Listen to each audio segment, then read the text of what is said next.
നിലവിലെ ലോക ചാമ്പ്യന്മാരായ അർജന്റീന കുതിച്ചുയരുകയാണ്. നിലവിൽ സ്കലോണി ടീമിൻ്റെ സ്ഥാനം ഏറ്റെടുത്തത് മുതൽ അർജന്റീന കുതിച്ചുയരുകയായിരുന്നു. സ്കലോണി ടീമിനെ ഏറ്റെടുത്ത് 3 വർഷം പിന്നിട്ടപ്പോഴും വെറും 5 പരാജയം മാത്രമാണ് അർജന്റീന രുചിച്ചത്. ഇതിനിടെ കോപ്പ അമേരിക്ക, ഫൈനൽ സീമ, പിന്നെ വേൾഡ് കപ്പും അർജന്റീന സ്വന്തമാക്കി. വേൾഡ് കപ്പിന് ശേഷവും അർജന്റീന മാരക ഫോമിൽ തന്നെയാണ് കളിച്ചുകൊണ്ടിരിക്കുന്നത്. ഇപ്പോൾ നിലവിൽ ഫിഫ റാങ്കിങ്ങിൽ അർജന്റീനയാണ് ലോകത്ത് 1-ാം സ്ഥാനത്ത് തുടരുന്നത്. നിലവിൽ 1 വർഷം പൂർത്തീകരിച്ചിരിക്കുകയാണ് അർജന്റീന. 1-ാം സ്ഥാനത്ത് 1 വർഷം കൺസിസ്റ്റൻസ് ആയി തുടരുന്ന ടീമായി മാറിയിരിക്കുകയാണ് അർജന്റീന. നിലവിൽ ആദ്യ 5 സ്ഥാനങ്ങളിൽ അർജന്റീനയ്ക്ക് ഇടമില്ലെങ്കിലും 5-ാം സ്ഥാനത്തുള്ള സ്പെയിനിനെ മറികടക്കാനുള്ള സാധ്യത കൂടി വരികയാണ്.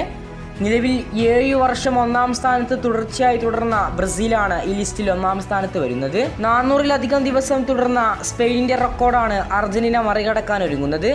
നിലവിൽ 365 ദിവസം പിന്നിട്ടു കഴിഞ്ഞു അർജന്റീന 1-ാം സ്ഥാനക്കാരായി തുടരുന്നത് തുടങ്ങിയിട്ട്.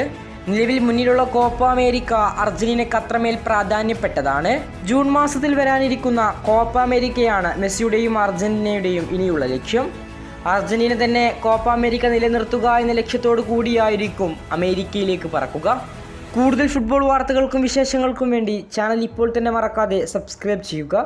കൂടുതൽ ഫുട്ബോൾ വാർത്തകളും വിശേഷങ്ങളുമായി ഇനിയും കാണാം.